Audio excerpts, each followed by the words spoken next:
I'm Jenny Wu, and I'm sitting next to Joe Farmer here to talk about patience. Joe is a teacher and swim coach from Tucson, Arizona. He has several years of experience teaching 10th, 11th, and 12th grade chemistry and AP chemistry in a low-income urban school in Arizona. He has also been a competitive swim coach for more than a decade. Joe plans on working in education research with the goal of advancing the use of cognitive science in educational practice.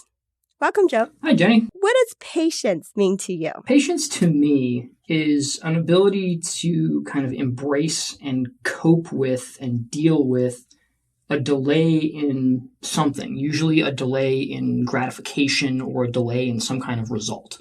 But that delay that, you're putting in work or you're doing something and you don't get the payment or the reward immediately. As teachers and parents, we certainly know this delayed gratification is really, really hard. It's hard for us, and it's really especially hard for our children. So tell us, how do you encourage children to foster the spirit of knowing that I can wait, I can delay my gratification? I think patience and that kind of delayed gratification is something that is just kind of best learned by doing. It's not a skill that, I guess maybe some people are kind of a little more patient by nature than others. We definitely see kind of a range like that. But I think that there's not some magic like, oh, here's what patience is. And all of a sudden a kid goes, okay, I'm patient now. It's kind of learning that it's okay to be patient. It's okay not to have a reward now. And that's a skill that you kind of pick up by doing it, by having that delayed gratification, by putting work in and getting that prize later and seeing that, oh, wait, no, this actually works. Like I don't lose out if I don't get something immediately. Whereas if you don't see it happen and you don't experience it, I think you kind of stay in that mode of like, I have to get payment or reward now. Otherwise, I'm not going to, even if that's not true. It's interesting. It reminds me of the mindset that you take. And so when we try to teach our children, it's really helping them to understand this mindset that if you delay something, you will get it later. It's going to be okay. And interestingly, to flip that, the mindset for us as adults is almost like knowing that it's okay that our children don't get it now. They don't get the patience skill, right? They will eventually learn it. So in both ways, to be in peace with delaying that, how do you do it as a teacher? As a teacher, for me, the biggest message was to approach the whole year with this idea of it's not whether you learn a specific bit of chemistry skill. I don't care, honestly. And the kids, they get their minds blown when I'd say this. I'd tell them at the start of the year that I don't care how much chemistry you learned this year. And they're like, wait, but this is chemistry. Like, why don't you care? And I would tell them I am more concerned because I'm not going to turn 130 urban students in Tucson, Arizona, most of whom have never taken a rigorous science course. I'm not going to create 130 chemists. It's not the way it is. Yeah. I'd like to think that some of them, and I know some of them have gone on to be chemists, chemical engineers, things like that, which makes me, as a teacher, just incredibly happy. But most of them aren't going to do that. And so I would tell them, hey, I am more concerned in first year chemistry that you learn about how to think, that you learn how to approach things scientifically, that you learn how to go through this process of learning. And I think part of that is that idea of patience, that like, hey, we're going to start this unit and you're going to feel like somebody dropped a ton of bricks on your head. And you're going to be looking at the board going, that's a whole bunch of Greek letters. Yeah. But it's going to get there. We're going to take it piece by piece. We're going to work our way through it. We're going to kind of loop back and go through it again. And by the end of it, all of a sudden, hey, wait a second. You remember that thing that you looked at a month ago and you were like, I can't do this. Now you can do it. And so it's that delayed, like we're just going to work our way through it and a kind of experiential approach to, hey, we're going to learn how to be patient with this just by being patient with it. You were, and all the great progress you made. So tell me more about that and your personal journey. And how did you learn about patience? And how did you sort of have like an understanding that this is a process? I think that came from my dad, to be honest. I may not have always seen eye to eye with my dad growing up, but one thing he did from a very young age with me and my brothers is that there was never anything just given to us for free. If we wanted a toy as kids, we had to do something for it. We had to earn it. And yeah, sure, that might have meant, okay, I'm going to help mom empty the dishwasher and like dust 2 pieces of furniture. But we had to do something for it. It was, okay, you have to do this. And then, maybe tomorrow, maybe it was on the weekend, whatever, if you did a few chores that were extra, then we can go to Target and you can pick out a Lego set, just something. But so it was always this idea of you have to earn it, which to me was both beneficial in terms of the kind of monetary aspect of I didn't assume things were free and I could just demand things. But it was also very good, I think, for that patience idea that it was like, okay, I'm going to do something, but I have to wait to see the reward from that. I think the other place I learned a lot from it was athletics. I mean, I grew up doing a number of different sports. I ended up doing swimming as a high schooler and then coaching that, as you mentioned. And sports, I think, is an excellent place to learn patience, especially swimming, because in swimming, there's a very natural kind of, we call it plateauing progression, where most swimmers drop time and get faster in huge leaps. They'll go through a month or two where it's just every time they race, every time they hit the water, they're going best times and they're doing something they've never done before. And then they'll hit a 6-month period where they don't have a single good swim for half a year. And that's a hard thing. And that was hard for me the first time I hit it. It was like, okay, why am I not getting faster, coach? Like, I've been training. I'm putting in 24 hours a week in the water. Why am I not getting faster? But it's learning that skill of patience that, hey, you're putting in the work. And if you keep putting in the work, that reward's going to come. It may take 6 or 8 months. Yeah. But if you stick with it, it'll be there. That is so interesting. A really good analogy. So I am wondering, though, right, the realities of patience and what's at the end of it isn't necessarily always that reward that perhaps you are deserved of or have your vision on.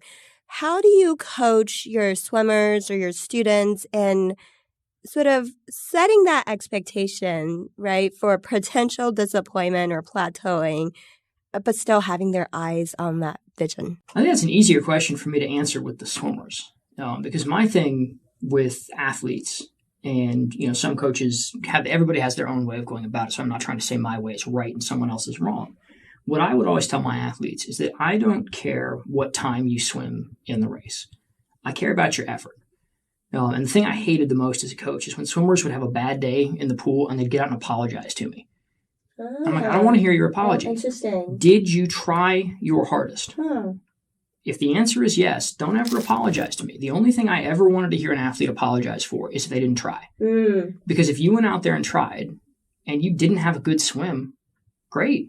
Okay, stuff happens. You can learn more from a bad day in the water than you can from a good day. If you didn't try, to me, that's the only thing that I wanted to hear an apology for, is if you went out there and goofed off and didn't give it your all. And I think that same kind of idea applies to the classroom, is that focus on the process, focus on the effort, focus on the pathway. And if you focus on that, number one, it sets up that idea of learning that there is a process to go through that may take time. But it also, I think, sets up a reward that's not the end goal. And so you kind of brought up the idea of, well, how do you deal with it when maybe you don't get that good result? Maybe you put in lots of work and you're patient, but you still don't get a good grade, or you still don't have a good swim meet. If you focus on the process, then maybe the end result isn't good, but at least you can look back and say, hey, look what you've done the past 3 months, 4 months in the water, or 3 or 4 months in the classroom. Yeah, this test or this meet may not have been good, but you can be proud of the process you went through and the effort you put in. Yeah. So it kind of can substitute a different reward if the initial idea maybe didn't manifest. Yeah, and that really makes it very intrinsic, sort of like an internal compass of what does that result mean to me and how is it going to help me get better, be a better person. I think the other thing that patience is kind of important with is dealing with failure. I think you have to learn to be patient with failure. And I think that's a place that we struggle as teachers, as a school system. I don't have my own kids, but I think I see a lot of parents in my experience from coaching and teaching that struggle with that too, that being patient with failure is kind of another aspect of it to be mindful of, that there's going to be failures. We kind of mentioned it with what happens if the end result isn't good. Mm-hmm. Sometimes there's failures along the way. Sometimes you have to be patient and kind of persevere. It ties into other, concepts of kind of grit and determination and things like that all kind of meet at this point of, well, what do you do when it gets hard? And some of that is just being patient with it and learning that, okay, little failures are going to happen, and you stay patient. You trust that kind of process that I talked about. Mm-hmm.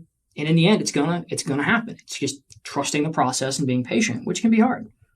So when the going gets tough, when it's really hard, what are some of the strategies or language that we can use with our children to help them sort of uplift where they are? The best advice that I was ever given in that kind of what to do when it gets tough was, and I wish I could remember the swimmer's name. She was an Australian Olympian that my mom knew through, my mom was her teacher in nursing school. Oh, wow. And because of that relationship, she came and spoke to the swim team I was on at the time, which is when I was still in high school. Yeah. And her advice was that when you're having a bad day or you're going through a rough patch in the water, pick one or two fundamental, basic things. I mean, just not complicated, big picture stuff. Just one or two truly fundamental parts of your stroke. And just worry about those. Pick two things, and whatever else happens that day, don't worry about how fast you go. Don't worry about if you make the set that you're given, if you finish it, whatever. Worry about one or two fundamentals. And that's it. Yeah. And that kind of helps reset you. It gives you something you can control. It gives you some feeling of kind of authority and autonomy.